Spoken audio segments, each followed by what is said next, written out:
నారాయణ సమారంభం శంకరాచార్య మధ్యమం అస్మదాచార్యపర్యంతం వందే గురు పరంపర. శ్రీ గురుభ్యో నమ. శ్రీమాత్రే నమో నమ. శ్రీడతాత్రిపుర సుందరీ దేవతోభ్యో నమో నమ. శ్రీ సాయి స్వామి ఆస్ట్రాలజీ ఛానల్ని వీక్షించేటువంటి నా బంధువులందరికీ కూడా హృదయపూర్వక నమస్కారం తెలియజేస్తున్నాను.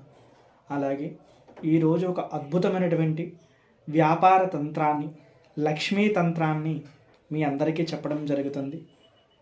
వ్యాపారం అభివృద్ధి కావడం లేదు, పెట్టుబడులు పెడుతున్నాం, నష్టం ఏర్పడుతుంది, వ్యాపారం సాఫీగా జరగడం లేదు, లేదా ఎవరికైనా సరే వ్యాపారంలో ఎక్కువ అప్పుల కింద ఇవ్వడం జరుగుతుంది, అవి తిరిగి వసూలు అవ్వడం లేదు, ఎటు చూసినా కూడా తికమకలుగా ఉంది, లేదా వ్యాపారంలో తెచ్చినటువంటి వస్తువులు అయినప్పటికీ కూడా అమ్ముడవుతులు లేదన్నటువంటి